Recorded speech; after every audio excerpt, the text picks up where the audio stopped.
सभी साथियों को मेरा नमस्कार, स्वागत है आप सभी का आज 1 जुलाई के जनसत्ता विश्लेषण में।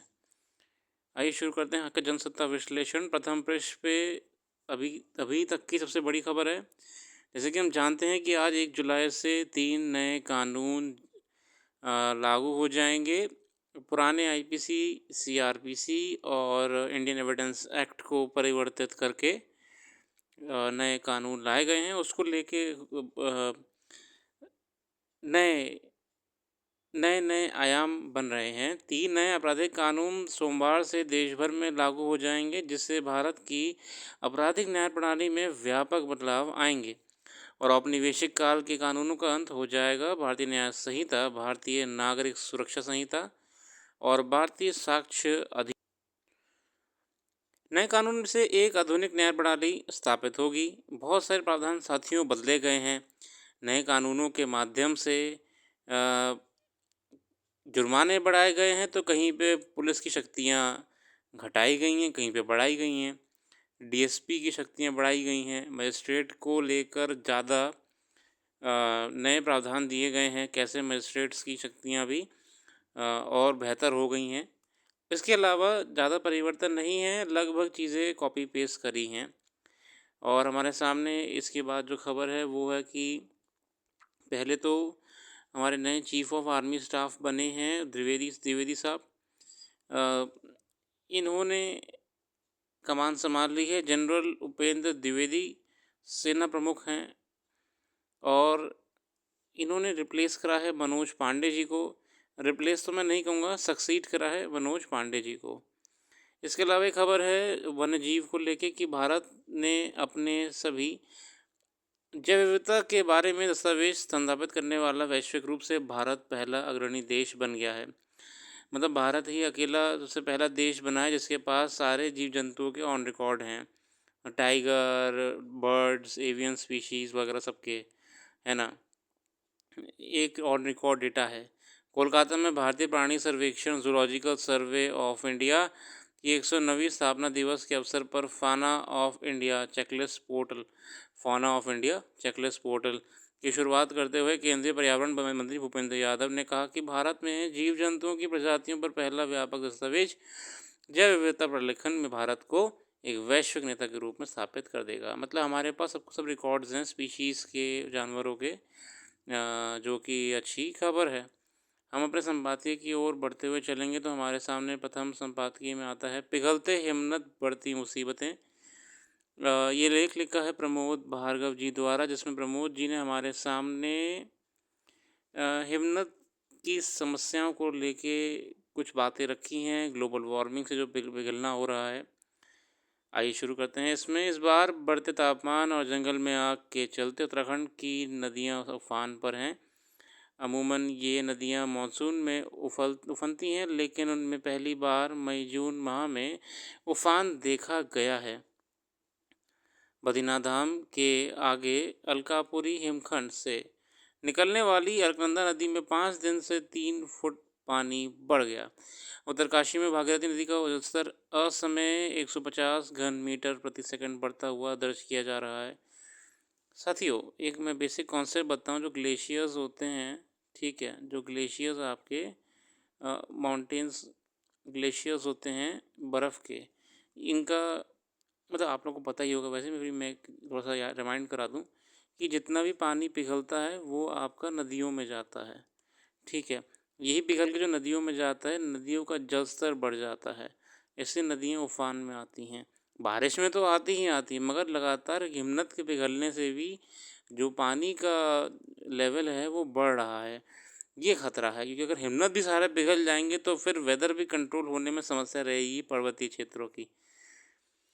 इस वर्षा मई के अंतिम दिनों में उत्तराखंड के 5 जिलों में जंगलों में भीषण आग लगी थी, जिसमें बुझाने में बाद हिमालय के हिमखंड पर अनेक प्रकार के दुष्परिणाम देखने में आए। अच्छा, हिमालय में देख रहे हैं जंगलों में कितनी आग लग रही थी उत्तराखंड में, उससे भी तापमान बढ़ गया तो हिमनद और पिघलना शुरू हो गए।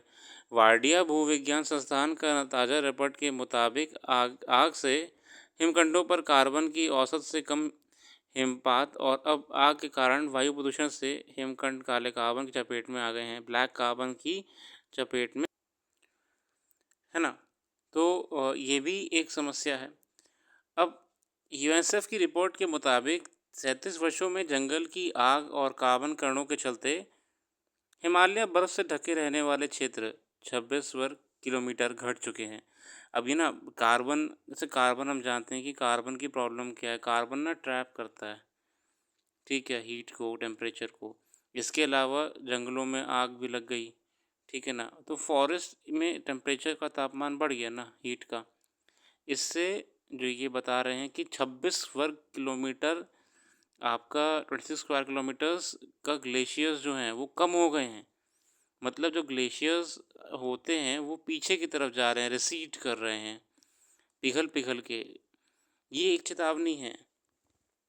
नंदा देवी बायोस्फीयर रिजर्व के ऋषि गंगा जल भराव क्षेत्र का कुल 243 वर्ग किलोमीटर क्षेत्र बर्फ से ढका रहता था, जो अब 215 वर्ग किलोमीटर रह गया है। मतलब देखिए 243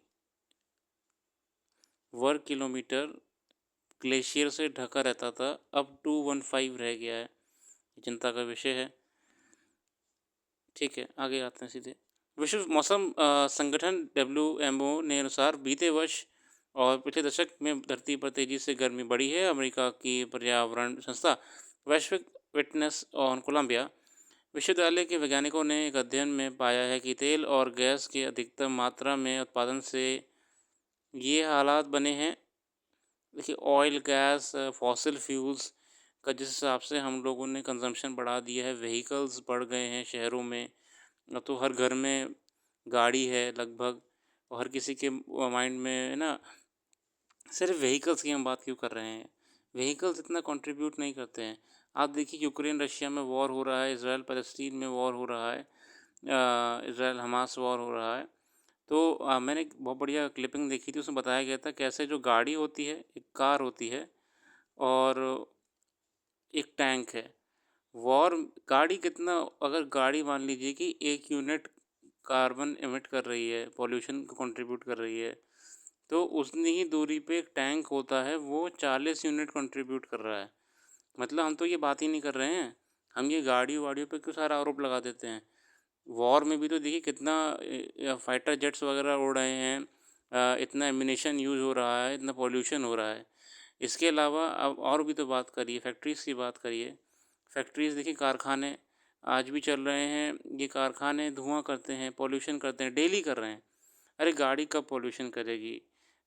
जब हम और आप गाड़ी लेके कहीं जाएँगे ना, तो कोई आवारागर्दी तो करता नहीं है, काम पे तो जाएगा ना, और फिर गाड़ी का क्या करेगा? गाड़ी ने तब तक पॉल्यूशन करा जब तक आप घर से निकले, ऑफिस चले गए। मगर जो ये कारखाना है, ये फैक्ट्री है, ये तो 24 घंटे कर रहा है। ये एक बार चालू हो गया तो करेगा ही करेगा। बड़े बड़े कमर्शियल कॉम्प्लेक्स में जनरेटर्स लगे हुए हैं, बिल्डिंग्स में जनरेटर्स लगे हुए हैं, ये करते ही रहेंगे, है ना? तो ये भी समस्या है। बदलते हालात में हमें ज़िंदा रहना है, तो ज़िंदगी जीने की शैली को भी बदलना होगा। हर हाल में ग्रीन हाउस गैसों के उत्सर्जन में कटौती करनी होगी। कार्बन उत्सर्जन में 43% कमी लानी होगी। अगर कार्बन उत्सर्जन की दर नहीं घटी और तापमान में 1.5 डिग्री से ऊपर वृद्धि हो जाती है, तो असमय अकाल, सूखा, बाढ़ और जंगल में आग की घटनाओं का सामना निरंतर करना पड़ेगा। बहुत बढ़िया बात कही है कि अगर हमने समय रहते इस टेम्परेचर को कंट्रोल नहीं करा, जिस हिसाब से महानगरों में और औद्योगिक औद्योगिक इकाइयों में हम पॉल्यूशन कर रहे हैं, ग्लोबल वार्मिंग कर रहे हैं, गैसेस को, क्लोरोफ्लोरोकार्बन, सीएफसीज़, एचएफसीज़ को हम और बढ़ा रहे हैं, तब तक हम ये समस्या कम नहीं कर पाएंगे। एक समय ऐसा आएगा कि ग्लेशियर्स पिघल जाएंगे, उससे हम बहुत पछतावा होगा, क्योंकि वो एक अलग ही इकोसिस्टम है आपका। पोलर इकोसिस्टम जो है बिगड़ जाएगा। इसके अलावा ये आर्टिकल क्रिकेट को लेके है, जो कि मैं छोड़ना पसंद करूँगा। अब बहस में बाइडेन, ये आर्टिकल बेसिकली ये बताने का प्रयास कर रहा है कि असल में डोनाल्ड ट्रंप और जो बाइडेन हैं, इनकी डिबेट हुई थी। यूएस में क्या होता है ना, आप जो भी प्रेसिडेंशियल कैंडिडेट्स होते हैं, इनको न्यूज़ चैनल पे आकर डिबेट करना होता है, ठीक है। ये प्रथा है वहाँ की, ठीक है। तो इस समय सीएनएन के पास है, तो सीएनएन क्या हो रही थी, ब्रॉडकास्ट सब जगह होती है, ऐसा नहीं। तो इसमें जो बाइडेन का बड़ा बुरा रहा। जो बाइडेन साहब जो हैं राष्ट्रपति जी, उनका बिल्कुल कहीं कहीं पटक रहे थे, कहीं कहीं पे डगमगा रहे थे, कहीं पे भूल जा रहे थे। डोनाल्ड ट्रंप का वक्तव्य जो था एकदम बिल्कुल क्लियर था, एकदम बढ़िया था। तो ये उनको उल्टा पड़ गया, जो बाइडेन साहब की पार्टी है। तो इसी को लेके लेख बताया हुआ है कैसे कि ज़रूरत है कि जो पार्टी है उनको सोचना चाहिए कि कैंडिडेट के बारे में क्या वो सही हैं। क्योंकि देखिए जो बाइडेन जी की ऐसी तो कोई दो राय नहीं है कि उनकी उम्र हो चुकी है। स्वास्थ्य संबंधी समस्याएँ तो देखिए होनी ही होनी है। मगर एक एक इतने बड़े देश की लीडरशिप करना कोई अच्छे लीडर के हाथ में होना चाहिए। मतलब ये ऐसे वहाँ के लोग को सोचना चाहिए, हमें क्या फ़र्क पड़ा, हम तो भैया ऑलरेडी अच्छी लीडरशिप में जी रहे हैं। तो यही आर्टिकल था, कुछ ख़ास नहीं था। अ, आगे आते हैं।